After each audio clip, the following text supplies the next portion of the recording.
करा सुरू madam. Okay. हो. नमस्कार बालमित्रांनो, शुभ सकाळ. सुट्टी असूनही तुम्ही आज सर्वजण तासिकेसाठी तयार आहात. खूप छान वाटते. तुमचे सर्वांचे माझ्या तासिकेमध्ये मी स्वागत करते.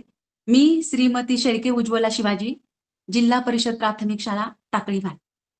जिल्हा परिषद अहिल्यानगर आपल्या जिल्ह्याचे सीओ साहेब माननीय श्री आशिष एरेकर साहेब, जिल्ह्याचे शिक्षणाधिकारी माननीय श्री भास्करराव पाटील साहेब, त्याचप्रमाणे आपल्या तालुक्याच्या गट शिक्षण अधिकारी आदरणीय साईलता सामलेटी मॅडम यांच्या मार्गदर्शनाखाली मिशन आरंभ तासिका या तासिके अंतर्गत गेल्या 2 आठवड्यापासून आपल्याकडे तज्ज्ञ शिक्षकांच्या दर्जेदार तासिका चालू आहेत.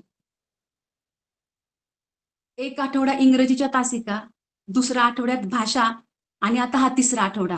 यामध्ये गणिताच्या कालपासून तासिका चालू झालेल्या आहेत. तर काल गणिताची पहिली तासिका झाली. त्या तासिकेमध्ये 7 अंकापर्यंतची बेरीज हा घटक झाला. 7 अंकापर्यंतची बेरीज हा घटक व त्यावर आधारित शाब्दिक उदाहरणं घेण्यात आले. आता आपण त्यापुढील गणिताचा विषय घेणार आहोत. घटक आहे वजाबाकी. 7 अंकी संख्यांपर्यंत हाच्यांची वजाबाकी, शाब्दिक उदाहरणे. तत्पूर्वी मी तुम्हाला एक छोटीशी गोष्ट सांगणार आहे. आता तुम्ही म्हणाल, मॅडम आपल्याला का गोष्ट सांगतायत ही?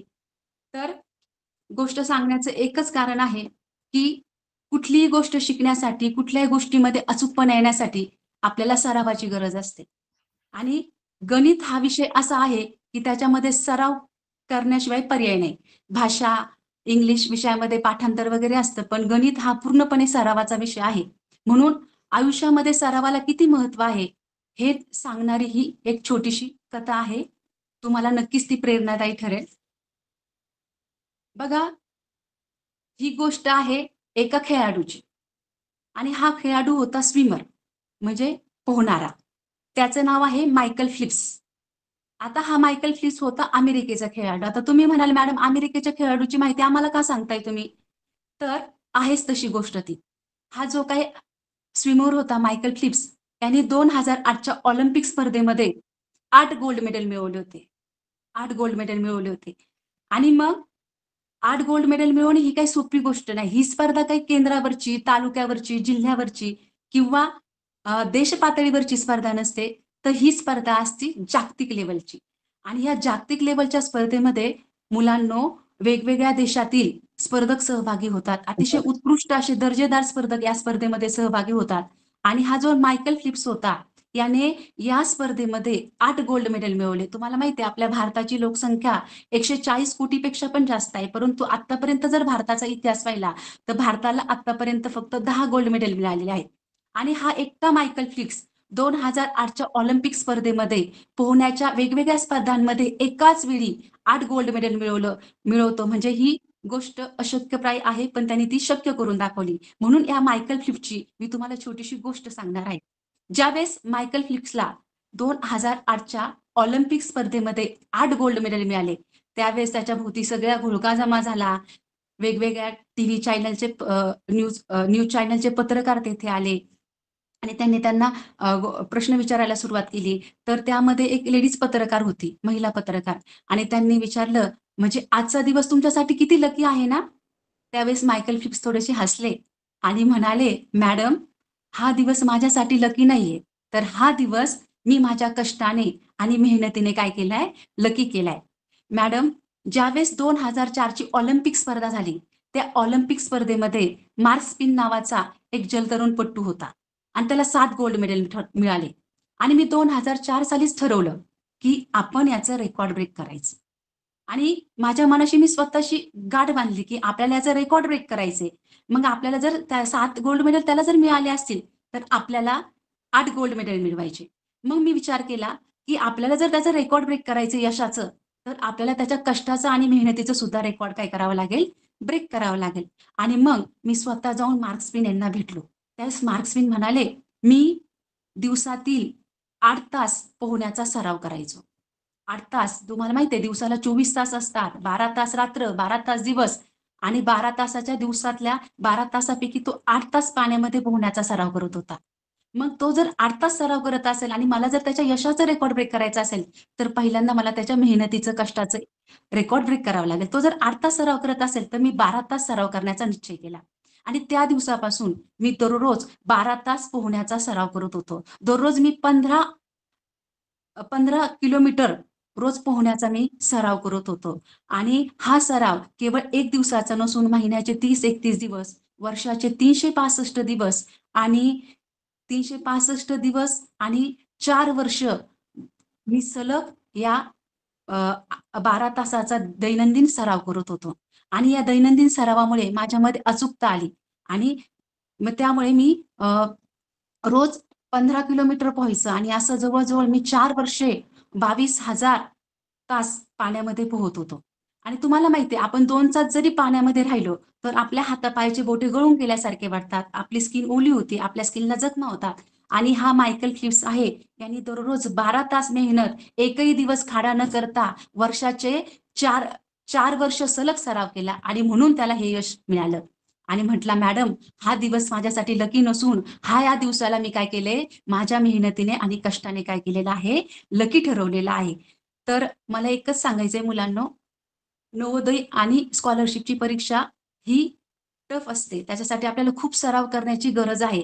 आपल्याला असं वाटतं, की हा मुलगा मेरिटमध्ये आला, तो मुलगा मेरिटमध्ये आला, तो नवोदयला लागला. आपल्याला फक्त असं वाटतं. पण जर आपण त्यांना जाऊन जर विचारलं, की दररोजचं तुम्ही किती तास सराव करायचे? तुम्ही किती किती प्रश्नपत्रिका सोडवल्या?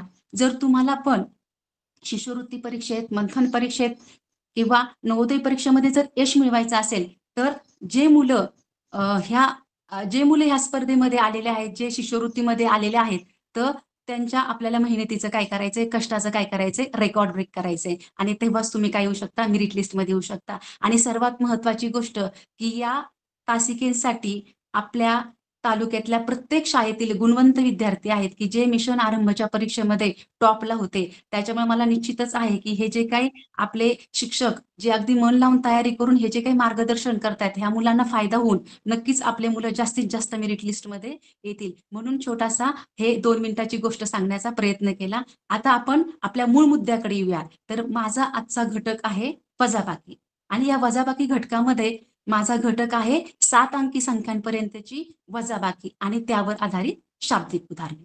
तर आपण आपल्या घटकाकडे येऊयात. बघा आता तुम्हाला माहिती आहे, वजाबाकी हा घटक आपल्याला पहिलीपासून आहे. फक्त काय झालंय, पहिलीला आपण 1 अंकी संख्यांची वजाबाकी केली. दुसरीपासून 2 अंकी, 3 अंकी आणि आता 5वी ला आल्यानंतर आपल्याला 7 अंकी संख्या आहेत. मग आता 7 अंकी संख्येची आपल्याला काय करायची आहे, वजाबाकी करायची. आणि मग वजाबाकी करताना पण तुम्हाला माहिती आहे, प्रत्येक गोष्टीला काही ना काही नियम असतात आणि गणित ह्या विषयामध्ये तर खूप नियम आहेत. मग आपल्याला जर कुठलीही गोष्ट जर परफेक्ट करायची असेल, तर आपल्याला काय करावं लागेल, त्या नियमांचं पालन करावं लागेल. बघूया आता वजाबाकीसाठी काय नियम आहेत ते. वाचा व लक्षात ठेवा पहा. वाचायचे, लक्षात ठेवायचे, पाहायचे आणि ऐकायचे पहा. पहिला नियम आहे, वजाबाकी करताना संख्या अचूक लिहून घ्याव्यात. बघा आता, आपण काय करत असतो, वजाबाकीचं प्रश्नपत्रिकेमध्ये उदाहरण येतं आणि आपल्याला दिलेली संख्या 1 असते आणि आपण घाईगडबडीत काय करतो, दुसरी संख्या लिहून ठेवतो.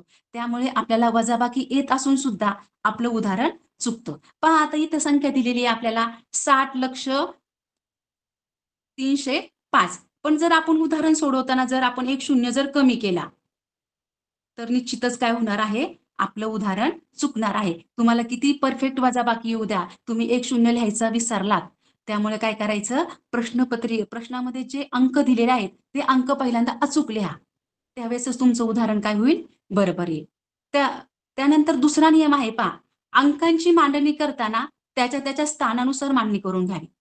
हे खूप महत्वाचा मुद्दा आहे, की अंकांची मांडणी करताना एककाखाली एकक, दशकाखाली दशक, शतकाखाली शतक, हजार खाली हजार, 10,000 खाली 10,000, लक्ष खाली लक्ष, दशलक्ष खाली दशलक्ष. आता इथं आपल्याला काय केलेली आहे, दशलक्षापर्यंतची संख्या दिलेली आहे आणि इथं 1000 पर्यंतची संख्या दिलेली आहे. आणि तुम्हाला एक नियम माहीत आहे, की बेरीज, वजाबाकी, गुणाकार या क्रिया आपण काय करत असतो, मागून पुढे करत असतो आणि भागाकार ही क्रिया ही पुढून मागे करत असतो. त्यामुळे मांडणी करताना सुद्धा आपण ते अंक त्याच्या स्थानानुसार मांडून घ्यायचे. त्यामुळे आपलं उदाहरण काय होईल, बरोबर येईल. बघा आपण ही पण संख्या मांडून घेऊयात. 50,03,405. पहा मी एककाखाली एकक लिहिलेत, दशकाखाली दशक लिहिले, शतकाखाली शतक लिहिलेत, हजारखाली हजार लिहिलेत, 10,000 खाली 10,000 लिहिले, लक्षखाली लक्ष लिहिलेत आणि दशलक्ष खाली दशलक्ष लिहिलेत. त्याच्यानंतर पहा मी बघा आता दुसरी संख्या लिहिताना मी मागून पुढे लिहिते.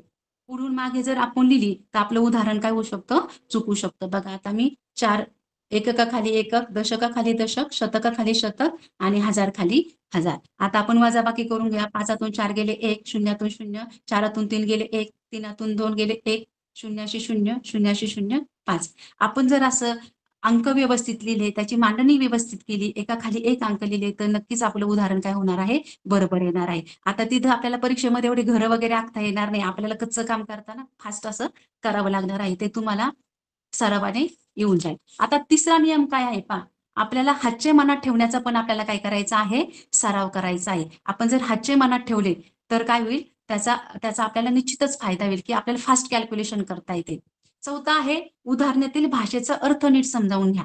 आता तुम्हाला सांगते, आपल्याला दरवेळेस काही नुसते अंक दिले जाणार नाहीत, तर आपल्याला काही शाब्दिक उदाहरणेही दिले जातील. मग आता शाब्दिक उदाहरणांचे भरपूर शाब्दिक उदाहरणं देतात, पण आता हा आपला वजाबाकी घटक आहे. त्यामुळं तुम्हाला माहिती आहे, याच्यामध्ये जे काही शाब्दिक उदाहरणं येणार आहे, ते सगळे वजाबाकीवर आधारित असणार आहे. परंतु परीक्षेमध्ये आपल्याला जे काही शाब्दिक उदाहरणं येतात, ते आपल्याला समजून घ्यावं लागतं, की याच्यामध्ये काय विचारलं आहे, एकूण विचारलंय का, की फरक विचारलाय, कितीने जास्त, कितीने कमी असं विचारले, किंवा एकावरून अनेकाची किंमत विचारली, किंवा अनेकावरून एकाची किंमत विचारली. तुम्हाला माहित आहे, एकूण म्हटलं की आपल्याला बेरजेची क्रिया करावी लागते आणि कितीने जास्त, कितीने कमी, शिल्लक असं म्हटलं की आपल्याला वजाबाकीची क्रिया करावी लागते आणि एकावरून अनेकाची संख्या अनेकाची किंमत काढायची म्हटलं आपल्याला गुणाकार करावा लागतो आणि अनेकावरून एकाची किंमत काढताना आपल्याला भागाकार करावा लागतो. म्हणजे उदाहरणातील भाषेचा अर्थ नीट समजून घ्यायचा आहे, ही वजाबाकी आहे का, बेरीज आहे का, गुणाकार आहे, भागाकार आहे, हे आपण नीट समजून घ्यायचे. बघा बऱ्याचदा आपल्याला नेहमी अंक दिले जात नाही, तर आपल्याला काय दिले जातात, अक्षरात संख्या दिल्या जातात पहा. आणि कधी-कधी अक्षरातल्या संख्या आपल्याला सोप्या जातात, पण बऱ्याचदा आपल्याला व्यवहारी वाचनातल्या संख्या दिल्या जातात. तर आता हा घटक घ्यायला खूप वेळ लागेल, पण मी थोडक्यात तुम्हाला सांगते. व्यवहारी वाचनातल्या संख्या तुम्हाला माहिती आहे, आपले आजी-बाबा जास्त शिकलेले नसतात, पण ते व्यवहारामध्ये वापरत असतात, की ₹250, ₹250, ₹250, ₹2500, ₹2500 आहे ना, अशा पद्धतीने ते शिकलेले नसतात, पण असे व्यवहारी वाचनातले अंक ते वापरत असतात. तर आता त्या संख्यांचा आपण खूप सराव करायचा आहे. अंकात लिहिणे, अक्षरात लिहिणे, अंकात लिहिणे, अक्षरात लिहिणे. कारण बरेचसे उदाहरणं ही व्यवहारी वाचनातले असतात. बघा आता तुम्हाला थोडक्यात मी सांगते. आता 4,50,000 आता 4,50,000 म्हणजे 5,00,000 पूर्ण झालेत का? नाही. तर 5,00,000 पहिला पावभाग काय आहे? कमी आहे. म्हणजे 4,75,000. म्हणजे तुम्हाला माहित आहे, की याच्यामध्ये काय असतं, व्यवहारी वाचनामध्ये एका याचे 4 भाग केले जातात. मग त्याच्यामध्ये पाव असतो, अर्धा असतो, पाऊण असतो आणि पूर्ण असतो. आपण शिकलेलो आहोत हे ना. तर आता 100चा पावभाग काय येतो? 25. अर्धा भाग येतो 50. पाऊण भाग येतो 75 आणि पूर्ण भाग येतो 100. त्याचप्रमाणे 1000चा पावभाग येतो 250. अर्धा भाग येतो 500 आणि पाऊण भाग येतो 750 आणि पूर्ण भाग येतो 1000. त्याच्यानंतर आपण 1,00,000 पर्यंतच्या संख्या घेतल्या तर पावभाग येतो 25,000, अर्धा भाग येतो 50,000, पाऊण भाग येतो 75,000 आणि पूर्ण भाग येतो 1,00,000. अशा पद्धतीने आपल्याला व्यवहारी वाचनातल्या संख्यांचा खूप असा सराव करायचा. आता आपल्याकडे वेळ नाही तेवढा घटक घ्यायला, कारण आपला महत्वाचा घटक वजाबाकी आहे. तर पहा, आता इथं काही व्यवहारी वाचनातल्या संख्या दिलेल्या आहेत पहा. 1,500. आता 1,500 म्हणजे किती? 1,000 आणि पुन्हा अर्धा हजार. मग 1,000 आणि अर्धा हजार म्हणजे किती? 500. म्हणजे हे झाले 1,500. आता 550. 550 म्हणजे किती? 500 आणि पुन्हा अर्धा भाग. मग 500 आणि 100चा अर्धा भाग 50. झाले 550. आता 2,25,000. 2,25,000 म्हणजे किती? 2,00,000 आणि वरती पावभाग. 1,00,000चा पावभाग. मग 1,00,000चा पावभाग किती होतो? 1,00,000चा पावभाग होतो 25,000. मग 2,25,000 म्हणजे 2,25,000. म्हणजे हे खूप महत्वाचं आहे मुलांनो. आपल्याला व्यवहारी वाचनातल्या संख्या लिहिता आल्या पाहिजे. बरेचसे मी उदाहरणं पाहिले तर त्याच्यामध्ये आपल्याला साधे अक्षरातल्या संख्या देत नाहीत. तर या पद्धतीने संख्या दिल्या जातात. याचा जास्तीत जास्त सराव करा. आता आणखीन एक अतिशय महत्वाचा नियम आहे पहा. आपल्याला आहे ना फास्ट बेरीज वजाबाकी करता येते आणि मग आपण काय करतो, हुशार विद्यार्थी काय करतात, निरीक्षणाने उत्तरं देण्याचा प्रयत्न करतात आणि निरीक्षणाने उत्तर देतात आणि घाईघाईने ते उत्तर करतात. तर माझी तुम्हाला याला पूर्णपणे मी तुम्हाला अशी अशी गोष्ट करूनच देणार नाही. मी तुम्हाला सांगते, गणितामध्ये आकडेमोड केल्याशिवाय, उत्तर काढल्याशिवाय कोणत्याही पर्यायाला गोल करायचा नाही. आपल्याला जरी उत्तर येत असेल, किती फास्ट कॅल्क्युलेशन येत असेल, तर आकडेमोड करूनच आपण काय करायचे, उत्तरं काढायचे आणि तो पर्याय आपण रंगवायचा आहे. अशा पद्धतीने तुम्हाला वजाबाकीचे नियम समजले का? तर पहिला नियम काय होता आपला वजाबाकीचा, की वजाबाकी करताना काय करायच्या, प्रश्नामध्ये दिलेल्या संख्या अचूक लिहायच्या. अंकांची मांडणी, दुसरा नियम होता अंकांची मांडणी त्याच्या त्याच्या स्थानानुसार करायची. तिसरा नियम होता हाचे मनात ठेवण्याचा जास्तीत जास्त सराव करा. आणि चौथं होतं उदाहरणातील भाषेचा अर्थ आपण नीट समजून घ्यायचा आहे. आणि पाचवा नियम होता की व्यावहारिक वाचनातल्या ज्या संख्या आहेत त्या अंकात अक्षरात लिहिण्याचा सराव करा. आणि सगळ्यात महत्वाचा आपला नियम होता की आपल्याला जरी निरीक्षणाने उत्तर देता आलं तरी तो प्रयत्न आपण करायचा नाही. प्रत्यक्ष आकडेमोड केल्याशिवाय उत्तराची घाई करायची नाही. माझ्या दृष्टीने सर्वात महत्वाचा हा नियम आहे. तर पहा, आता आपण वजाबाकीवर आधारित उदाहरणं पाहणार आहोत. सरावासाठी भरपूर उदाहरणं आहेत आणि मी प्रत्येक प्रकारचे उदाहरण तुम्हाला शिकवणार आहे. पहा, आणि मी असे उदाहरणं घेतले की ते मागील परीक्षेमध्ये आलेले उदाहरणं आहेत, ते येऊन गेलेले आहेत. अशा उदाहरणांचा आपण जास्तीत जास्त सराव घेणार आहोत. चला आपण सुरू करूया. सरावासाठी आपलं पहिलं उदाहरण आहे पहा. आता आपल्याला पहिलं उदाहरण आहे पहा. आता पहिल्यांदा काय होतं बघा, आपल्याला असे संख्या पटकन वाचता येत नाहीत. मग संख्या वाचताना आपण काय करतो, पहिल्यांदा ती संख्या आपल्याला वाचता आली पाहिजे. मग संख्या वाचनासाठी आपण काय करतो, पहिल्यांदा संख्येचे आपण गट पाडतो. म्हणजे ती संख्या आपल्याला व्यवस्थित वाचता येते. मग आता बघा ही संख्या आपल्याला डायरेक्ट वाचता येणार नाही. मग आपण काय करायचे, गट करायचे. मग पहिला जो गट असतो तो 3 अंकाचा असतो. दुसरा गट असतो 2 अंकाचा आणि मग उरलेले 1 अंक असेल तर 1 अंक ठेवायचा, 2 अंक असेल तर 2 अंक ठेवायचा. इथं पण आपण गट करून घेऊयात. पहा, पहिला 3 अंकी संख्यांचा गट करायचा आहे, नंतर 2 अंकी संख्यांचा गट. आता बघा आपल्याला संख्या वाचणं सोपं जाईल. एकक, दशक, शतक, हजार, 10,000, लक्ष. म्हणजे काय लक्षाची संख्या आहे बघा. 6,56,537 वजा 56,437. आता पहा मी तुम्हाला शेवटचा नियम सांगितला होता. निरीक्षणाने आपण याची वजाबाकी एकदम फास्ट करू पहा. पण आपल्याला तसं करायचं नाहीये. बघा आता 7तून 7 गेले, खाली राहिले 0. 3तून 3 गेले, खाली राहिले 0. 5तून 4 गेले, खाली राहिला 1. 6तून 6 गेले, खाली राहिले 0. 5तून 5 गेले, खाली राहिले 0 आणि 6. बघा पहिला 3 अंकीचा गट करा, नंतर 2 अंकीचा गट करा. आता पहा हे आपल्याला निरीक्षणाने उत्तर काढता येतं, परंतु विद्यार्थी मित्रांनो कधीही असं करायचं नाही. आपल्याकडे भरपूर वेळ असतो. आपण उदाहरण सोडून आकडेमोड करूनच आपण उत्तर खात्री करून तो पर्याय रंगवायचा आहे. आता पहा आपण ते उदाहरण सोडवूयात. 6,56,537 वजा बघा आता 56,437 मी नियम सांगितलेला आहे. एककाखाली एकक, दशकाखाली दशक, शतकाखाली शतक, हजार खाली हजार, 10,000 खाली 10,000. पहा आपण असं करूनच काय करायचंय, उदाहरण काय करायचंय, सोडवायचं आहे. आता बघा 7तून 7 गेले, खाली राहिले 0. 3तून 3 गेले, खाली राहिले 0. 5तून 4 गेला, खाली राहिला 1. 6तून 6 गेले, खाली राहिले 0. 5तून 5 गेले, खाली राहिले 0 आणि 6. बघा उत्तर सेम आलेलं आहे, पण आपण आकडेमोड करूनच उत्तर काढायचं आहे. बघा 3चा गट केला, 2चा गट केला, उत्तर आले 6,100. आणि आणखीन एक महत्वाची गोष्ट आहे पहा, उदाहरणामध्ये जे तुम्हाला पर्याय देतात ना विद्यार्थी मित्रांनो, ते अगदी फसवे असतात पहा. आता 6,100,000 सारखी दिसणारी इथं पण संख्या आहे पहा, 6,10,000, 6,100,000. इथं इथं किती आहेत पहा, 6,00,000 आहे आणि इथं आहेत 60,000.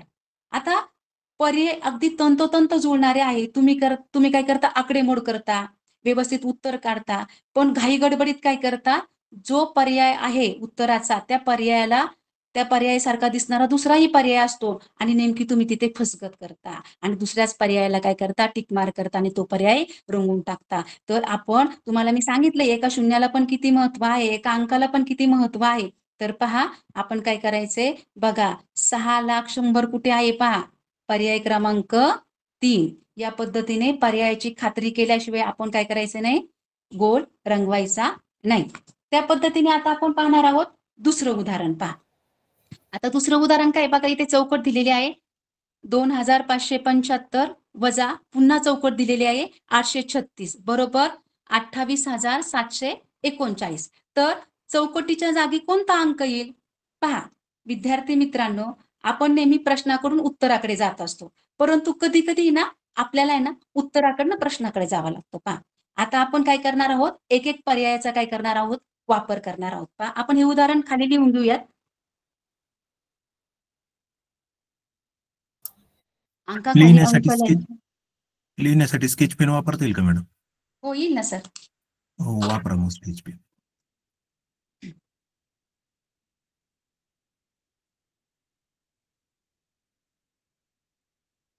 इथे एक चौकट आहे पहा वजा. आता आपण आहे ना पर्यायाकडनं काय करणार आहोत, उत्तराकडे जाणार आहोत. आता आपला पर्याय पहिला पर्याय आहे 2, आपण 2 मांडून घेऊयात चौकटीच्या जागी, बरोबर आहे की नाही. आता आपण उत्तर काढून पाहूयात. तुम्हाला माहितीये 5तून 6 जाणार नाही, आपण हातचा घेऊयात. मग इथं 7 होते, इथे राहिले 6. आता 15तून 6 गेले, खाली राहिले 9. 6तून 3 गेले, खाली राहिले 3. आता 5तून 8 जातील का, नाही, आपण हातचा घेऊया शेजारून. इथं 2 होते, इथे राहिले 1. आता इथे झाले 15. आता 15तून 8 गेले, खाली राहिले 7. आपल्याला फास्ट कॅल्क्युलेशन करायला आपण सरावाने शिकणार आहोत.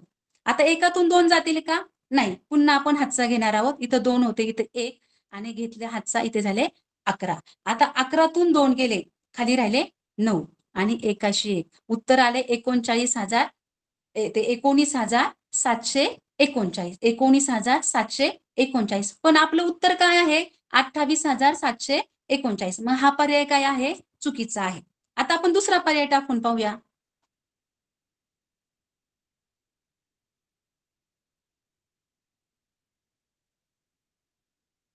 बघा आता पर्याय क्रमांक 2 मध्ये काय दिलेले आहेत, 3 दिलेले आहेत. आपण 3 अंक टाकून पाहूयात.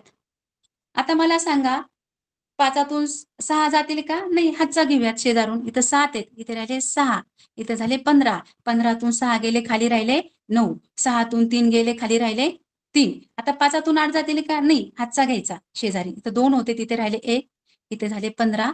15तून 8 गेले, खाली राहिले 7. 1तून 3 जातील का, नाही, आपण शेजारून हातचा घेणार आहोत. इथे 3 आहेत, मग 3कून 1 घेतला, खाली राहिले 2. घेतलेला हातचा इथे लिहिला. आता 11तून 3 गेले, 11तून 3 गेले, खाली राहिले 8 आणि 2 पहा बरं उत्तरामध्ये तेच दिसते ना, 28,739. म्हणजे आपला पर्याय 2 हा काय आहे, बरोबर आहे. म्हणजे ह्या चौकटीमध्ये कोणता अंक येणार आहे, 3. कोणता, 3. आणि आणखीन एक होणारी मुलांची चूक, आपलं उत्तर 3 आलेलं आहे, उत्तर 3 आले म्हणून लगेचच 3, मग 3 आले म्हणजे उत्तर 3 आहे, पण पर्याय क्रमांक 2 आहे. नाही तर उत्तर 3 आहे म्हणून लगेच तिसऱ्या पर्यायाला मुलं खून करतात आणि चुका करतात. एवढे मोठे आकडेमोड करून सुद्धा आपलं काय होत असतं, गणित चुकत असतं. आणि हा प्रश्न फेब्रुवारी 2021 ला आलेला आहे. मी बरेचसे असे प्रश्न घेतलेले आहे की ते मागील परीक्षांमध्ये आलेले आहेत. पहा आता आपण तिसरं उदाहरण घेणार आहोत. पहा मी तुम्हाला सांगितलंय इतक्या सोपे अंक ते देत नाहीत, अंकातही देत नाही आणि अक्षरातल्या संख्याही देत नाहीत, ते व्यवहारी वाचनातल्या संख्या देतात. तर पहा आता 6,750. 6,750तून बघा आता खून करून घ्यायची, आपल्याला काय विचारलंय त्याला, 6,750 आणि 6,750तून किती वजा केल्यास 2 अंकी मोठ्यात मोठी संख्या येईल. आता आपल्याला तुम्हाला शिकवलं असेल पहा, मोठ्यात मोठी संख्या आणि लहानात लहान संख्या. बघा आता मोठ्यात मोठी संख्या काढताना आपण कोणता अंक वापरतो, 9. जर आपल्याला एक अंकी संख्या हवी असेल मोठ्यात मोठी, तर मोठ्यात मोठी एक अंकी संख्या आहे 9 आणि लहानात लहान संख्या 1. आता मोठ्यात मोठी 2 अंकी म्हटल्यानंतर 9 दोनदा लिहायचा, झाले 99. आणि लहानात लहान संख्या लिहिताना 1, फक्त 1 पहिल्यांदा लिहायचा आणि पुढे शून्य लिहायचा. आता 3 अंकी जर विचारली तर 999. 3 अंकी लहानात लहान संख्या विचारली तर 100. 4 अंकी विचारली तर 4 वेळा 9 लिहायचा. 9999. आणि लहानात लहान संख्या विचारली तर 1000. बघा, मोठ्यात मोठी संख्या घेताना आपण 9 अंकाचा वापर करतो आणि लहानात लहान संख्या घेताना आपण 1चा अगोदर वापर करतो. आणि जेवढ्या संख्या विचारल्यात, जेवढी अंकी संख्या विचारली उरलेले तेवढे आपण काय करतो, शून्य देतो. बघा, आता आपण उदाहरण नीट वाचायचंय मुलांनो. आपण उदाहरण व्यवस्थित वाचत नाही आणि त्यामुळे आपण चुका करतो. आता 7,500. 7,500 म्हणजे 7,000 पूर्ण आहेत का? नाही. मग किती आहेत ते? 7,000ला पाव भाग कमी म्हणजे 7,000ला 250 कमी आहे की नाही, म्हणजे 6,750. 7,500 बघा, लिहून घ्या अगोदर. व्यवहारी वाचनातली संख्या आपण अगोदर लिहून घ्यायची. मग 7,500 कसे होतात? 6,750. आता त्याच्यातून किती वजा केल्यास 2 अंकी मोठ्यात मोठी संख्या येईल. त्याच्यातून काहीतरी आपल्याला वजा करायचे आणि किती संख्या आली पाहिजे? मोठ्यात मोठी 2 अंकी संख्या. उत्तर 99 आलं पाहिजे. बरोबर आहे की नाही? अशा पद्धतीचे हे उदाहरण आहे की काय करायचे, 7,500तून कोणती संख्या वजा केल्यानंतर आपल्याला मोठ्यात मोठी 2 अंकी संख्या येईल. आता पहिला पर्याय आपण वापरूया. आता मी तुम्हाला सांगितलं बऱ्याचदा आपल्याला पर्यायाकडनं काय करावं लागतं, उत्तराकडे जावं लागतं. आपण पहिला पर्याय वापरूयात. आता पहिल्या पर्यायाचं जर तुम्ही निरीक्षण केलं तर 6,751 आणि आपले आहे 6,750. आता मला तुम्ही सांगा, 6,750 मधून 6,751 जातील का? लहान संख्यातून मोठी संख्या जाईल का? म्हणून आपला पर्याय काय आहे, पहिला चुकीचा आहे. आपण दुसऱ्या पर्यायाचा वापर करूया. 6,750 वजा 6,651. आता ही वजाबाकी करून पाहूयात आपण. बघा, शून्यातून 1 जाईल का? नाही. आपण शेजारून हातचा घ्यायचा आहे. मग 5तून 1 घेतला, खाली राहिले 4, इथे झाले 10. आता 10तून 1 गेले, खाली राहिले 9. आता मला सांगा, 4तून 5 जातील का? नाही. मग आपण शेजारी गेलो आणि शेजारून आपल्याला काय घ्यायचंय, आता हातचा घ्यायचा आहे. 7 आहेत. मग 7तून 1 घेतले, खाली राहिले 6, इथे राहिले 14. आता 14तून 5 गेले, खाली राहिले 9. 6तून 6 गेले 0, 6तून 6 गेले 0. आणि आपल्याला काय उत्तर अपेक्षित आहे? 2 अंकी मोठ्यात मोठी संख्या कोणती आहे? 99. आले की नाही उत्तर आपलं? म्हणून पर्याय क्रमांक 2. बघा, पर्याय क्रमांक 2 हे पण 2021च्या परीक्षेमध्ये आलेलं उदाहरण आहे. घाई करायची नाही, कुठली घाई गडबड करायची नाही. आपण घाई गडबड केली की आपलं उदाहरण चुकत असतं. पहा, आपण पर्यायाकडनं कसं उत्तराकडे जातो ही उदाहरणं तुम्हाला समजले असेल. पहा, आता आपण चौथं उदाहरण पाहणार आहोत. पहा, आता बघा, 3 अंकी लहानात लहान विषम संख्या व 2 अंकी मोठ्यात मोठी समसंख्या यामधील फरक किती? आताच मी तुम्हाला सांगितले की 3 अंकी लहानात लहान संख्या कोणती? 100. आता तुम्हाला सम आणि विषम संख्या माहित आहे. आता समसंख्या कशाला म्हणायचं? ज्या संख्येच्या एकक स्थानी 0, 2, 4, 6, 8 हे अंक असतात त्याला समसंख्या म्हणायचं. आणि विषम संख्या कशाला म्हणायचं? ज्या संख्येच्या एकक स्थानी 1, 3, 5, 7, 9 हे अंक असतात त्याला काय म्हणायचं? विषम संख्या म्हणायचं. पहा, आता आपल्याला 3 अंकी लहानात लहान विषम संख्या. आता जर 100 जर आपण घेतले तर 100 ही काय झाली? समसंख्या झाली. आपल्याला विषम संख्या पाहिजे. मग विषम संख्या त्याच्या पुढची 101. आता 2 अंकी मोठ्यात मोठी समसंख्या. बघा, मोठ्यात मोठी संख्या काय आहे? 2 अंकी 99. मोठ्यात मोठी आहे. मग आपल्याला पण सम पाहिजे. सम म्हणजे त्याच्या मागे जावं. ही मोठी म्हणजे त्याच्या मागे जावं लागेल. मग किती आले? 98. मग आता 3 अंकी संख्या लहानात लहान विषम संख्या झाली 101 आणि 2 अंकी मोठ्यात मोठी समसंख्या झाली 98. आता याची आपल्याला काय करायची आहे? वजाबाकी करायची आहे. त्यांनी सांगितलंय 3 अंकी लहानात लहान विषम संख्या आणि 2 अंकी मोठ्यात मोठी समसंख्या यातील फरक किती? विद्यार्थी मित्रांनो, आपण व्यवस्थित आकडेमोड करूनच उदाहरण सोडवायचे व्यवस्थित आणि मगच उत्तर लिहायचे. बघा, आता 1तून 8 जातील का? नाही. मग आपण हातचा घेणार आहोत. इथे 0 आहे, इथे हातचा घेता येईल का? नाही. आपण त्याच्या शेजारी जाणार आहोत. मग इथे 1 आहे, इथे राहिले 0, इथे झाले 10. 10तून 1 घेतला, इथे राहिले 9. मग 11तून 8 गेले, किती राहिले खाली? 3. 9तून 9 गेले 0 आणि 0शी 0. उत्तर आलं 3. आता बघा उत्तर 3 आले, पर्याय 3 नाही. उत्तर 3 कोणत्या पर्यायात आहे ते आपण शोधायचं. पहिल्या पर्यायात आले का नाही, दुसऱ्या पर्यायात आहे का नाही, तिसऱ्या पर्यायात आहे का नाही, चौथ्या पर्यायात 3 उत्तर आहे आणि त्याला आपण खूण करूया आणि तो नंबरचा पर्याय आपण रंगवून घेऊया. मग उत्तर आलं 3. कधी कधी उत्तर 3 आलं, त्यांना वाटतं पर्याय क्रमांक 3च आहे आणि त्या 3ला काय करतात, खूण करतात आणि आपलं उदाहरण सोडून सुद्धा उत्तर चुकू शकतं. बघा हा 2022च्या परीक्षेमध्ये आलेला प्रश्न आहे. प्रत्येक उदाहरण हे वेगवेगळ्या पद्धतीचं आहे, त्यामुळे आपला भरपूर सराव होणार आहे. बघा आता आले शाब्दिक उदाहरण. आता शाब्दिक उदाहरण म्हटलं की वर्गातले मुलं खूप घाबरून जातात. त्यांना असं वाटतं खूप काहीतरी दिलेलं आहे.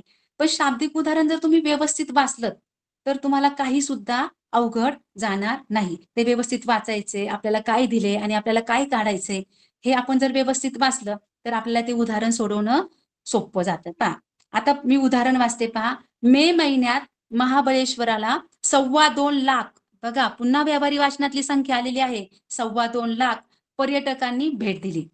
तर अजिंठा वेरूळ लेण्यांना 1.25 लाख पर्यटकांनी भेट दिली.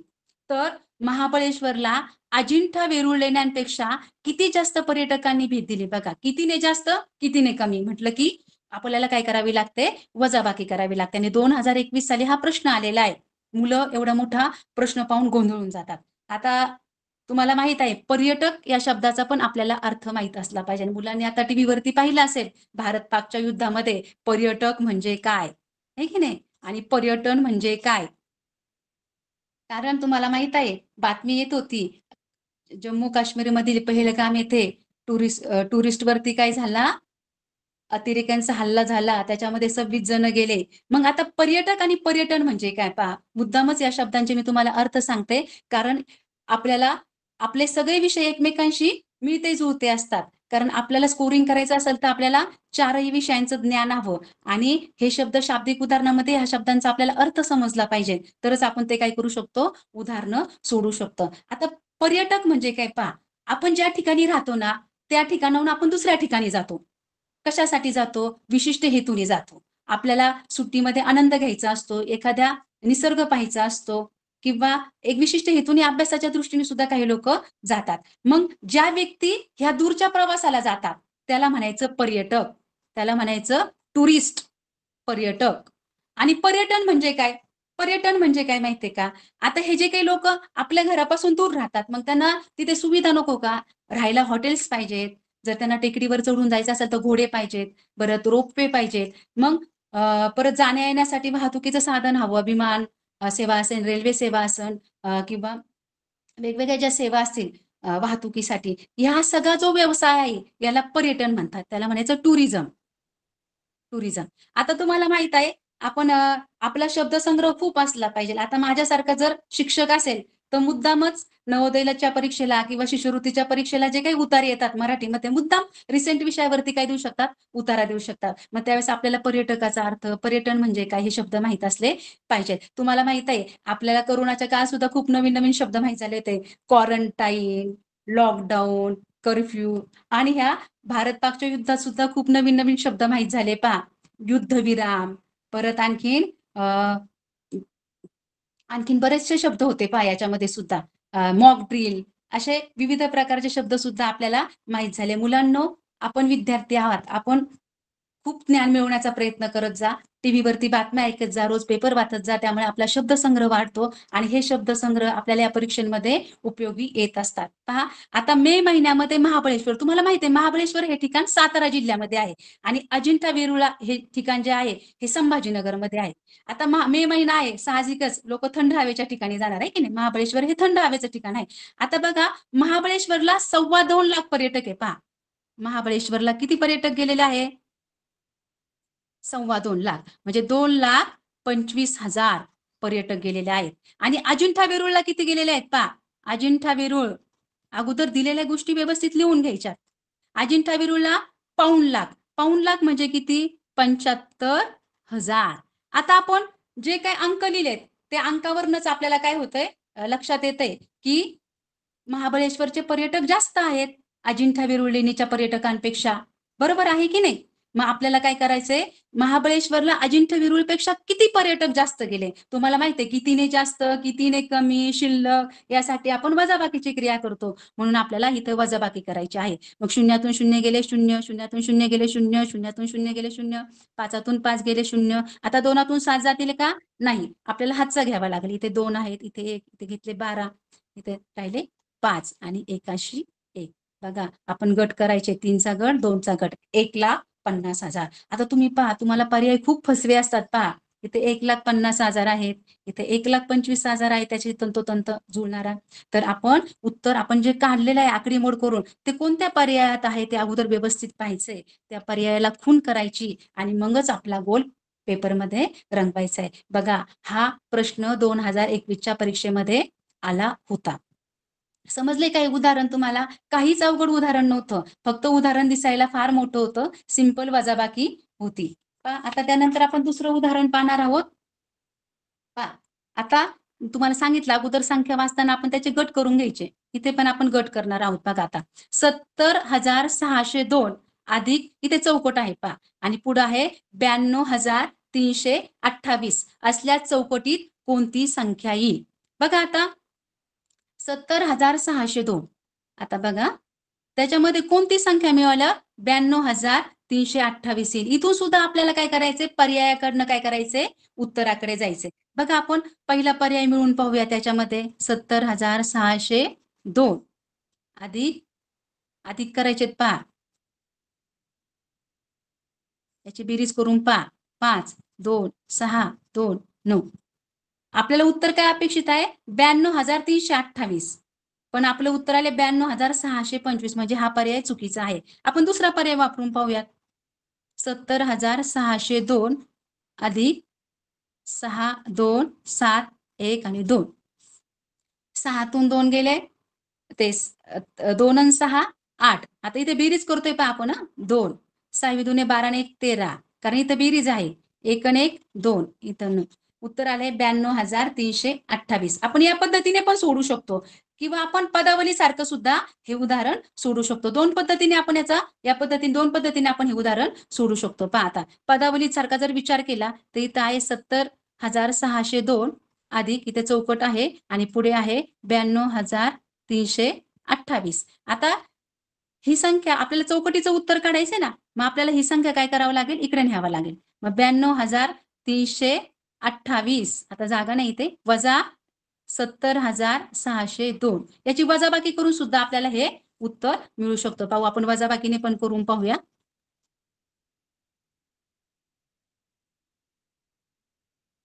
आता 8तून 2 गेले, खाली राहिले 6 2, 3तून 6 जात नाही, हातचा घेतला. आता 13तून 6 गेले, खाली राहिले 7, इथे 1 इथे 9तून 7 गेले, खाली राहिले 2. बघा 21,726 हे उत्तर आहे आपलं. म्हणजे आपल्याला कोणती संख्या मिळवायची? पर्याय क्रमांक 2 जर आपण मिळवला, आपण दोन्ही पद्धतीने करून पाहिले, बेरजेसारखंही करून पाहिलं किंवा पदावली सोडून सुद्धा पाहिलं, दोन्ही पद्धतीने पण आपल्याला उत्तर काढता येतात. तर आपलं उत्तर आहे पर्याय क्रमांक 2 आणि मग उत्तर आहे 21,726.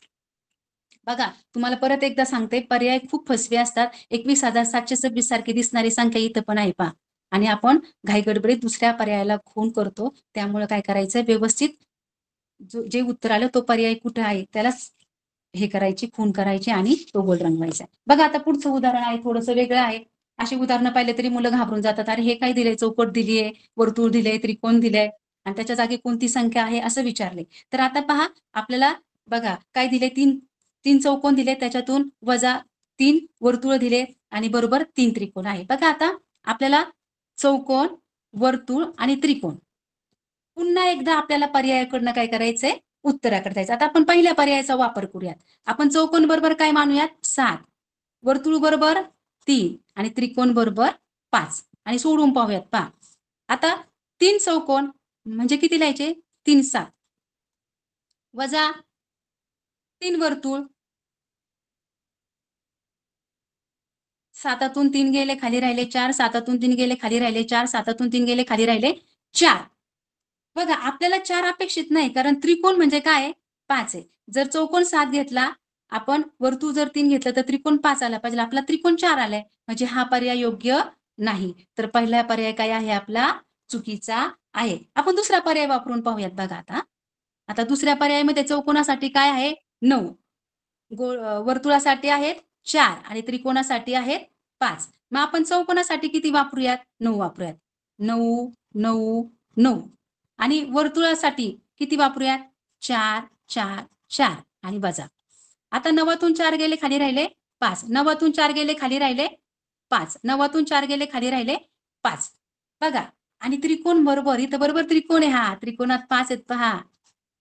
हो की नाही? म्हणजे बरोबर चौकोन बरोबर 9, वर्तुळ बरोबर 4 आणि त्रिकोण बरोबर 5. बरोबर आले पहा हे उत्तर आपलं. म्हणून पर्याय क्रमांक 2 काय आहे आपला? बरोबर आहे. हे उदाहरण आले.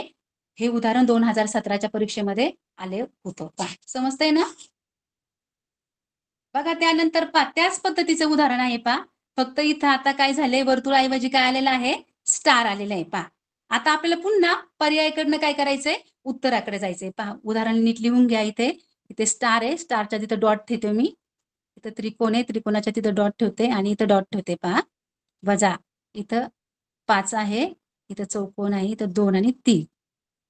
बघा आता ज्या ज्या ठिकाणी आता आपल्याला काय करायचंय? स्टार, त्रिकोण आणि चौकोन याच्या ऐवजी काय करायचे आपल्याला? वेगवेगळे अंक घ्यायचे. पर्याय क्रमांक 1 पाहूयात आपण. स्टार बरोबर काय? 3 आहे की नाही? आणि सॉरी इथं चौकोन घ्यावा लागेल आणि इथं त्रिकोण. चौकोन आहे आणि चौकोन बरोबर 7 आणि त्रिकोण बरोबर 9. आता बघा आपल्याला स्टारच्या जागी कोणता अंक ठेवायचा आहे? 3. बरोबर आहे की नाही? आपण दुसरा पेन वापरूयात वाटलं असतं म्हणजे आपल्या लक्षात येईल. स्टारच्या जागी काय करायचंय आपल्याला? 3 ठेवायचं आहे की नाही? आणि त्रिकोणाच्या जागी काय ठेवायचंय आपल्याला? 9 ठेवायचं आहे आणि चौकोनाच्या ऐवजी काय ठेवायचे आहेत आपल्याला? 7.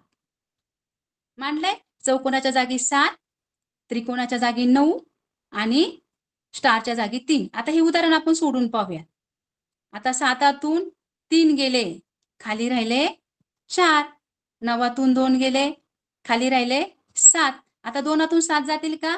नाही, हातचा घेऊयात. म्हणजे इथं 3 आहे, तिथं राहिले 2, इथं झाले 12. 12तून 7 गेले, खाली राहिले 5. आता 2तून 5 जातील का? नाही. आपण शेजारून अंक घेऊयात. इथे झाले 7, इथे झाले 12. आता 12तून 5 गेले, खाली राहिले 7 आणि 7तून 3 गेले, खाली राहिले 4. आता पहा बरं का. इथं बरोबर चौकोन आलाय का? आलाय.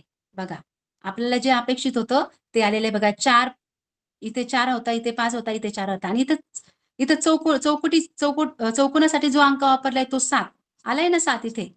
म्हणजे आपला पर्याय क्रमांक 1 काय आहे? बरोबर आहे. तुम्हाला समजतंय का? आपण पर्यायाकडनं कुठे जातोय? उत्तराकडे जातोय. स्टारच्या जागी किती घेतले आपण? 3. चौकोनाच्या जागी 7 आणि त्रिकोणाच्या जागी 9 घेतले आणि पर्याय क्रमांक 1 हे उत्तर काय झालेलं आहे? बरोबर आलेलं आहे. आणि हा प्रश्न 2019च्या परीक्षेमध्ये आला होता. पहा आता पुढचे उदाहरण पहा.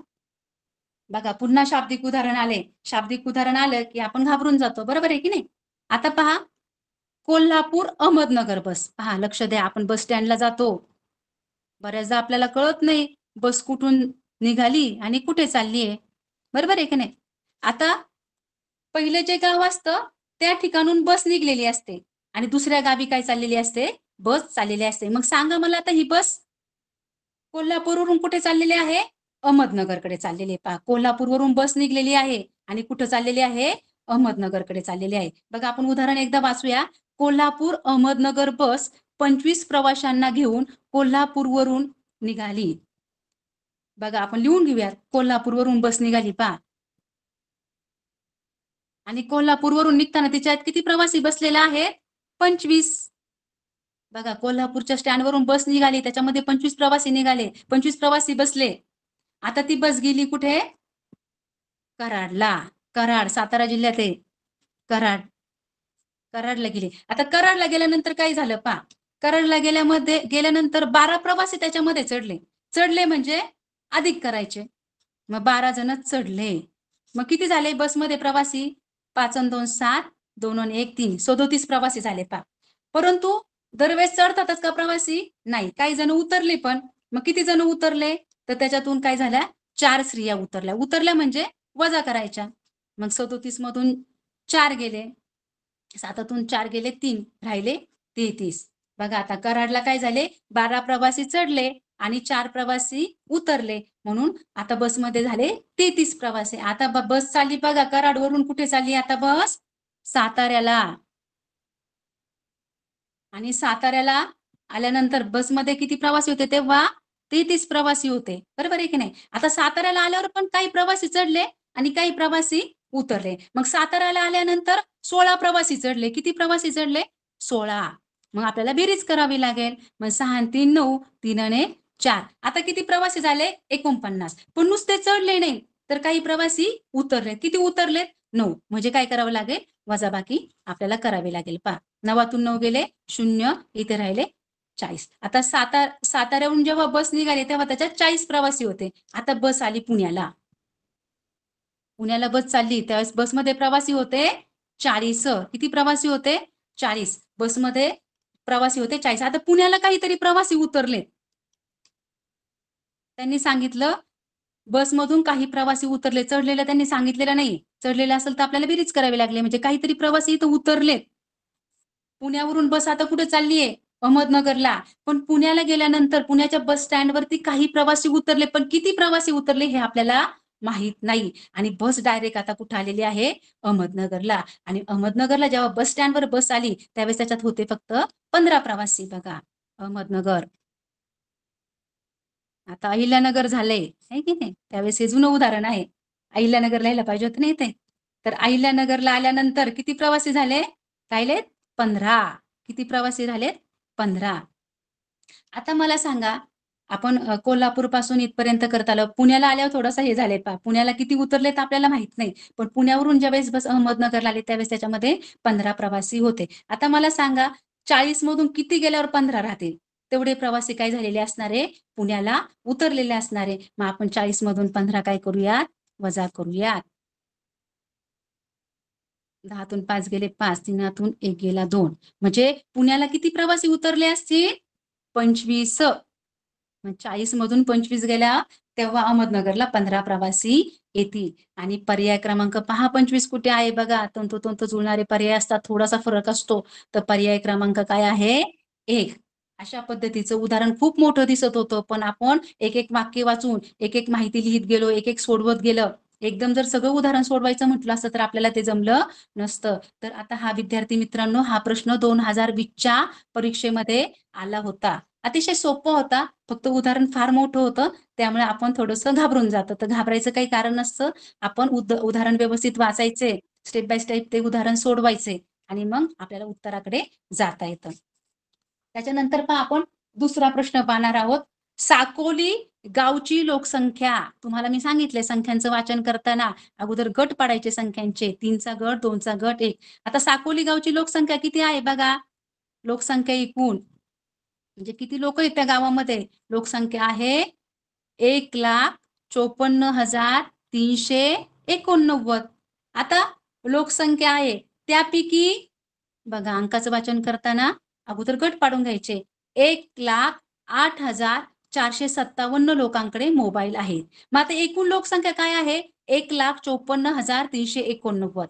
आणि त्यापैकी 1,08,457 लोकांकडे मोबाईल आहे. आता मोबाईल असणारे लोक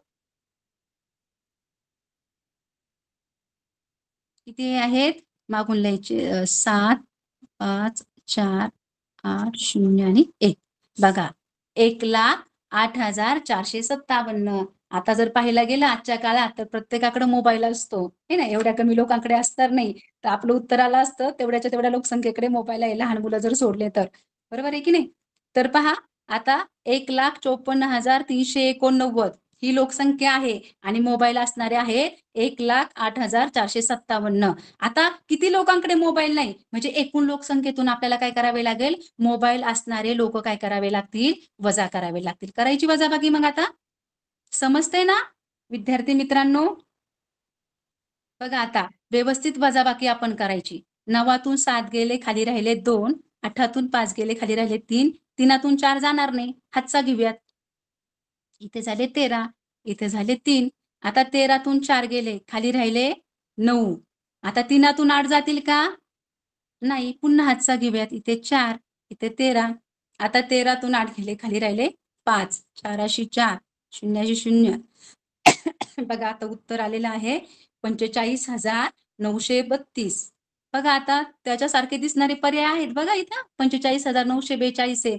फक्त इथे 3 आहे, इथे 4 आहे. इथे पण 45,832 आहे. फक्त 9 ऐवजी इथे काय वापरले 8. आणि हुशार मुलं सुद्धा याचा गोंधळ करतात. असा गोंधळ आपण करायचा नाही. तर व्यवस्थित उत्तर आपलं काय आलेलं आहे आणि ते किती नंबरच्या पर्यायामध्ये आपल्याला दिसते. अगदी त्या पर्यायाला आपण काय करायची खून करायची आणि तो नंबर त्या नंबरचा गोल काय करायचा आहे रंगवायचा आहे. बघा आता 2020 साली काय झालं होतं हे उदाहरण आपल्याला आलं होतं. बघा पुन्हा एक उदाहरण आहे शाब्दिक उदाहरण आहे. लोकेश व रोशन एका कंपनीत काम करीत होते. बघा नावं सुद्धा सेम दिलेत, सीता गीता आहे की नाही, राम श्याम अगदी तसं आहे. बघा आता लोकेश व रोशन एका कंपनीत काम करीत होते. रोशनला एका महिन्याचा पगार आहे 15,500. खुणा करून घ्या बघा 15,500 कुणाला आहे रोशनला. बघा आता पुन्हा व्यवहारी वाचनातल्या संख्या आहेत. 15,500 म्हणजे किती 15,000 आणि वरती 500 झाले 15,500. आता हा रोशनचा पगार आहे 15,500. आता लोकेशला 18,500.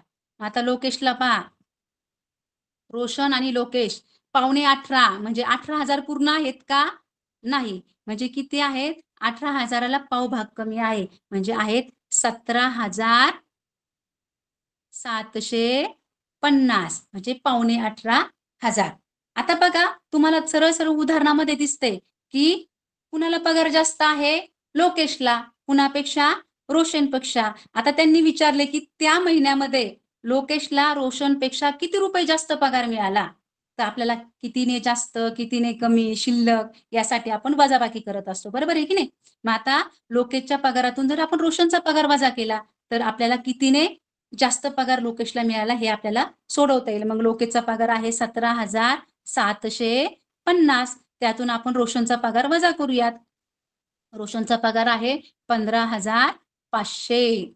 बघा 0 0 5 7तून 5 गेले 2 7तून 5 गेले 2 0तून 0 गेला खाली 1तून 1 गेला खाली राहिला 0 2,250. बघा आपण आकडेमोड व्यवस्थित केलेली आहे पण आपण जर पर्यायाकडे गेलो तर थोडा गोंधळ आहे पहा 2,250 आपलं उत्तर आलेलं आहे आणि आपण जर पर्याय पाहिला 2,050 रुपये. एखादा हुशार मुलगा सुद्धा पटकन करू शकतो. 2,050 नाहीयेत हे 2,250 आहे. पर्याय क्रमांक 2 नाहीये.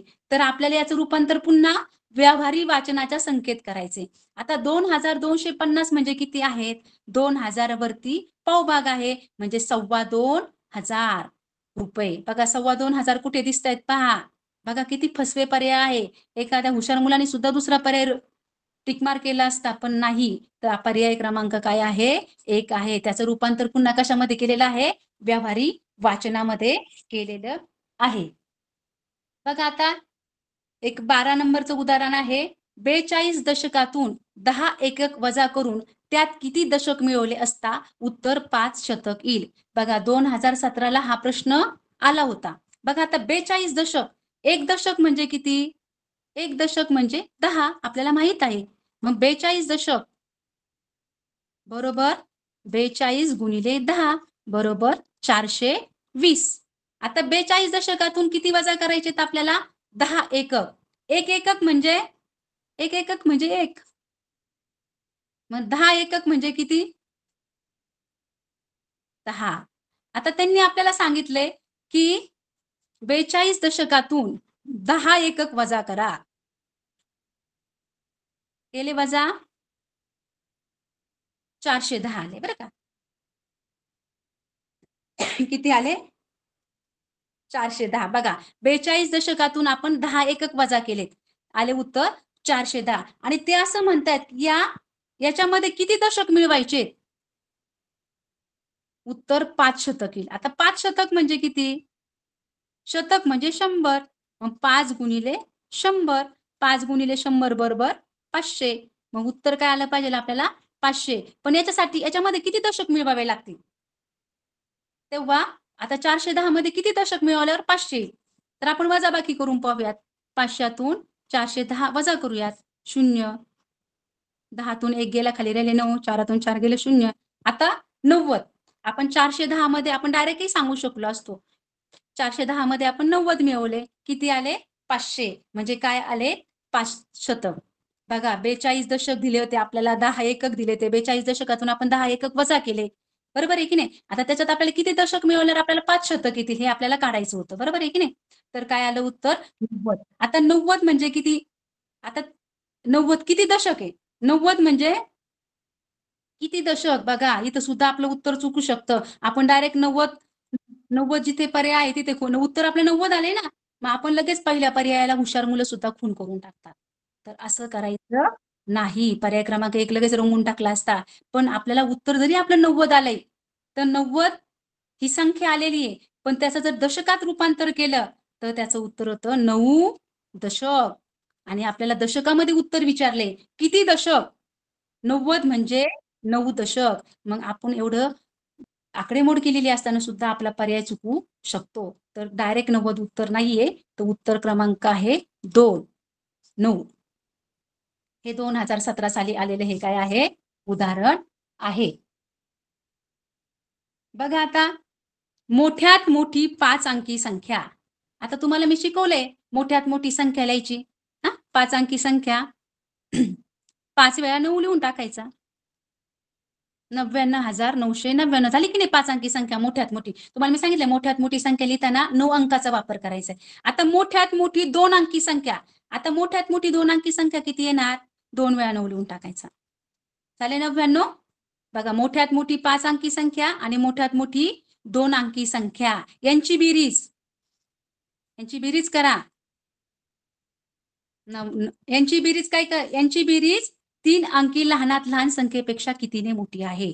बघा आता 3 अंकी लहानात लहान संख्या मी तुम्हाला सांगितले लहानात लहान संख्या काढताना काय करायचं?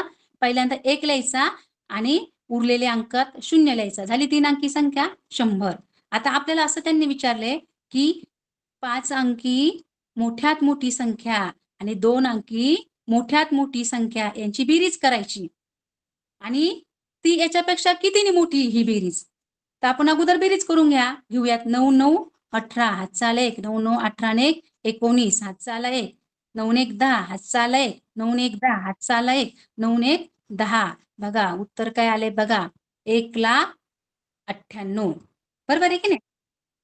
पण आपल्याला इथं उत्तर दिसतंय पहा, पण ते उत्तर नाही आपलं. तर आपल्याला त्यांनी सांगितले 100 पेक्षा 1,98,000 कितीने मोठे आहेत? म्हणजे आपल्याला काय करावं लागणार? वजाबाकी करावी लागणार पहा. याच्यातून आपण 100 वजा करणार आहोत. समजतंय ना? म्हणजे 3 अंकी लहानात लहान संख्येपेक्षा ही संख्या कितीने मोठी आहे ह्या दोघांची बेरीज असं आपल्याला विचारलेलं आहे. एखादं एवढं सोडून लगेच हे उदाहरणाचं उत्तराला टिक मार्क करू शकतो. पहा आता आपल्याला याची वजाबाकी करावी लागेल. 8तून 8 गेले 8, 9तून 0 गेले 8तून 0 गेले 8, 9तून 0 गेले 9, 0तून 1 जाणार नाही. आपण हातचा घेऊयात. इथे हातचा नाही, इथे नाही, इथे 0, इथे 10, इथे राहिले 9, इथे 10, इथे राहिले 9, इथे 10. 10तून 1 गेले खाली राहिले 9, 9शी 9, 9शी 9 आणि 0. बघा 5 अंकी संख्या आलेली आहे 99,998. 99,998 हे आपलं काय आलेलं आहे? उदाहरण उत्तर आलेलं आहे. बघा आता पर्याय किती फसवे आहेत पहा. 99,998 इथं 99,999 आहे. तर आपला पर्याय आहे 99,998. म्हणजे पर्याय क्रमांक 2 काय आहे आपला? बरोबर आहे. बरोबर आहे की नाही? व्यवस्थित उदाहरण वाचायचे, पूर्ण उदाहरण सोडवायचे, अर्धच उदाहरण सोडून उत्तर काढायचं नाही. आणि बघा हा प्रश्न दोनदा आलेला आहे परीक्षेमध्ये. 2017च्या परीक्षेत आलेला आहे आणि 2021च्या परीक्षेमध्ये पण आलेला आहे. बघा आता एकच समीरने 6,07,000. बघा आता 6,07,000 कशी लिहिणार? 6,07,000 एकक, दशक, शतक, हजार, 10,000, लक्ष. 6,07,000 ही संख्या अंकात लिहिताना त्यांनी चुकवली पहा. मी तुम्हाला सांगितलंय उदाहरणामध्ये जी संख्या दिली आहे तशी तशी लिहा. बघा त्याचा एक शून्य चुकलाय किती गोंधळ झालाय पहा त्याचा समीरचा. आणि त्यांनी 6,07,000 ही संख्या काय लिहिलेली आहे? 60,07,000. बघा मी तुम्हाला पहिल्यांदा सांगितले की प्रश्नामध्ये जे अंक दिले आहेत त्या अंकाप्रमाणे आपण काय करायचे असतात उदाहरणं ते अंक आपण खाली व्यवस्थित घ्यायचे असतात. पहा आता 6,07,000 आणि इथे किती दिले त्यांनी किती लिहिलेत 60,07,000. बघा त्यांनी एक शून्य वाढवलाय मध्ये तर किती मोठा घोटाळा झालाय पहा त्याचं उदाहरण कितीतरी यांनी चुकलेलं आहे. आता त्यांनी सांगितले की समीरने 6,07,000 ही संख्या अंकात लिहिताना चुकून 60,07,000 अशी लिहिली तर त्याचे उत्तर किती फरकाने चुकले. आता फरक विचारलाय म्हणजे आपल्याला काय करावं लागेल वजाबाकी करावी लागेल. ही संख्या मोठी आहे यातून ही छोटी संख्या वजा करावी लागेल. मग 60,07,000 यातनं आपण काय करणार आहोत 6,07,000 ही संख्या काय करणार आहोत वजा करणार आहोत. मग आता पहा 7 गेले खाली राहिले 0, 0 0 गेले खाली राहिले 0 0 0 0. आता 0 6 जातील का नाही. आपण शेजारून हातचा घेऊयात. इथे राहिले 5, इथे झाले 10. आता 10 6 गेले खाली राहिले 4 आणि वरती 5 5. आता पहा गट पाडून घ्या म्हणजे संख्या वाचायला सोपं जाईल. बघा 1 शून्य वाढवला तर उत्तर 54 लाखाने बदललं. तुम्ही जर मोठे उद्योगपती झालात बरोबर आहे की नाही कंपनीमध्ये असलात एखादा चेक लिहून दिला आणि एखादा जर शून्य वाढवला तर तुमचा किती तोटा होऊ शकतो पहा. त्यामुळे गणिताचा आपल्या दैनंदिन जीवनात सुद्धा आपल्याला काय करता आला पाहिजे व्यवस्थित वापर करता आला पाहिजे. बघा एका शून्यामुळं गणित 54 लाखाने इकडे तिकडे झाले आणि एवढा मोठा घोटाळा आपल्याला परवडण्यासारखा नाही. तर व्यवस्थित आकडेमोड करा. एका शून्याने किती चुकू शकतं आपलं उदाहरण हे लक्षात तुमच्या आलं असेल. बघा आता हा प्रश्न आपल्याला 2022च्या परीक्षेमध्ये आला होता. आता भरपूर उदाहरणं आहेत परंतु मी तुम्हाला सरावासाठी काही उदाहरणं देणार आहे. त्याचे तुम्ही स्क्रीनशॉट काढून घ्या आणि घरी गेल्यानंतर या उदाहरणांचा सराव करा. भरपूर उदाहरणं आहेत. भरपूर उदाहरणं मी काढून ठेवले होते परंतु आपल्याकडे वेळ तेवढा नाहीये. बघा मी तुम्हाला घरी अभ्यासासाठी काही उदाहरणं देत आहे. बघा सरावासाठी मी तुम्हाला काही उदाहरणं काढलेले आहेत पहा. सरावासाठी मी तुमच्यासाठी काही उदाहरणं काढलेले आहेत. बघा वजाबाकीचे उदाहरण आहे तिथे 4 उदाहरणं आहेत. सगळ्यांनी एकदा स्क्रीनशॉट काढून घ्या. विद्यार्थी मित्रांनो ह्या पेजचा स्क्रीनशॉट काढा आणि दुपारच्या वेळेस हे सर्व गणित सोडवायचे. काढलंय का सगळ्यांनी स्क्रीनशॉट काढलाय का? हा तुम्हाला घरी अभ्यास करण्यासाठी दिलेला स्वाध्याय आहे. हे सर्व वजाबाकीवरील उदाहरणं आहेत. प्रत्येक प्रकारचं मी एक उदाहरण देण्याचा तुम्हाला प्रयत्न केलेला आहे म्हणजे तुमचा जास्तीत जास्त काय होईल सराव होईल. विद्यार्थी मित्रांनो जो घटक तुम्हाला शिकवला जातो त्याचं रिव्हिजन करा आणि त्यामुळे तो घटक तुमचा अगदी परफेक्ट होऊन जाईल. घेतलाय का स्क्रीनशॉट काढून? त्यानंतर पहा आणखीन एक उदाहरण दिलंय बघा मी शाब्दिक उदाहरण. एकदम मोठं उदाहरण दिलेलं आहे. तुम्ही मोठ्या उदाहरणांना घाबरता ना पण मी आता तुम्हाला एवढे उदाहरणं घेतलेत मला माहित आहे माझे विद्यार्थी मित्र आता घाबरणार नाहीत मोठ्या उदाहरणांना. चला ह्याही एका पेजचा स्क्रीनशॉट काढून घ्या. उदाहरण किती मोठं असलं तरी घाबरून न जाता जर आपण उदाहरण व्यवस्थित वाचलं त्याच्यामध्ये आपल्याला काय दिलं आहे आपल्याला काय काढायचंय हे जर आपण व्यवस्थित लिहून घेतलं तर आपल्याला ते उदाहरण सोडवणं काय होत असतं सोपं जात असतं. घेतलंय का स्क्रीनशॉट काढून सगळ्यांनी?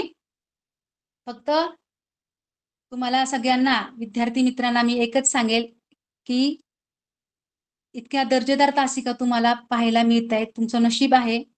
बाकी लोकांना पैसे देऊन बाहेर क्लासेस लावावे लागतात. एवढे छान आपले शिक्षक छान तयारी करतायत. पहिल्या आठवड्यामध्ये इंग्रजीच्याही छान तासिका झाल्या. दुसऱ्या आठवड्यामध्ये भाषेच्याही छान तासिका झाल्या आणि ह्या रविवारपासून गणिताच्याही तासिका चालू झालेल्या आहेत. तुमचे सर्व घटक उन्हाळ्याच्या सुट्टीमध्येच क्लिअर होणार आहे आणि सर्व शिक्षक अगदी दर्जेदार तासिका घेत आहेत. त्याचा तुम्हाला निश्चितच खूप फायदा होईल. फक्त तुम्हाला मार्गदर्शन झाल्यानंतर त्याचा दुपारच्या वेळेत सराव करण्याचा प्रयत्न करा. झालेले उदाहरणं पुन्हा सोडवा. नवनीतच्या याच्यामध्ये ते उदाहरणं आहेत. ते उदाहरणं तुम्ही परत स्वतःहून सोडवा. स्क्रीनशॉट काढला असेल तर ठीक आहे. बघा विद्यार्थी मित्रांनो मिशन आरंभ अंतर्गत या ज्या काही तासिका होत आहेत अतिशय मुलांना उपयुक्त ठरत आहेत.